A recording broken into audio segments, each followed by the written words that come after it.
Gisèle, j'ai trompé mon mari. Je veux lui avouer la vérité ce soir. T'es folle?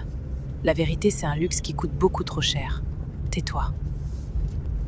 Je ne peux plus le regarder dans les yeux. La culpabilité m'étouffe de l'intérieur. Ta culpabilité, c'est ton problème, pas le sien. Ne détruis pas ton foyer pour te soulager. Mais un mariage repose sur l'honnêteté. Si je me tais, toute ma vie devient un mensonge. L'honnêteté, c'était de ne pas fauter. Avouer maintenant, c'est juste donner votre fardeau à porter à un innocent. Pardon? Occupez-vous de la route, monsieur. C'est une conversation privée. Un taxi n'est jamais privé, madame. C'est un confessionnal sur 4 roues. Écoute le chauffeur, Sophie. Avouer, c'est égoïste. C'est lui refiler ta poubelle émotionnelle. C'est pour repartir sur des bases saines. Il a le droit de savoir avec qui il vit. Savoir quoi? Qui n'a pas suffi? Vous allez nettoyer votre conscience en salissant son cœur?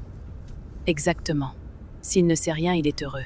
Ton secret, c'est le prix de ton erreur. Porte-le. Mais je vais devenir folle à faire semblant tous les jours au petit déjeuner. La folie, c'est de brûler sa maison pour tuer un moustique. Vous l'aimez encore, votre mari? Bien sûr que je l'aime. C'était une erreur stupide, une nuit, un moment d'égarement. Alors protège-le de ton égarement. Le vrai sacrifice par amour, c'est de souffrir en silence. Vous appelez ça de l'amour? Moi, j'appelle ça une trahison permanente. La trahison a eu lieu dans un autre lit. L'aveu ne l'effacera pas, il va juste l'encadrer au mur du salon. Chez moi, en Afrique, on dit que toute vérité n'est pas bonne à dire. Surtout celle qui brise une famille. C'est de l'hypocrisie. Moi, j'ai besoin de cette transparence absolue dans mon couple. La transparence absolue, c'est pour les vitres, madame. L'être humain, il a besoin d'ombre pour survivre. Ton mari est un homme bien. Si tu parles, tu brises son ego, sa fierté et ton mariage. Donc je mens jusqu'à ma mort? Je fais comme si de rien n'était devant lui? Vous ne faites pas comme si. Vous devenez une meilleure femme pour compenser. C'est ça, assumer. Vous essayez de me convaincre que mentir fait de moi une bonne épouse, c'est complètement tordu. Non. Ce qui est tordu, c'est de planter un couteau dans le dos d'un homme et de lui demander de regarder la plaie. Le grand frère a raison.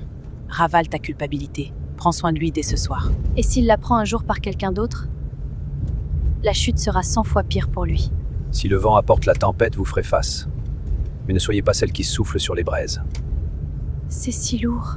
Je voulais juste m'en débarrasser et redevenir légère. On est bientôt arrivé. Le compteur est arrêté. Merci, monsieur.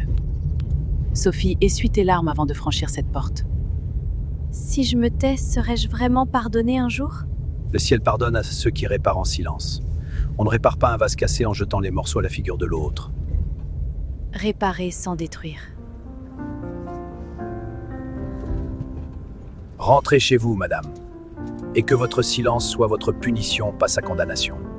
Et une dernière chose. N'exposez plus jamais, au grand jamais, un péché que vous avez commis en cachette. Un repentir sincère suffit.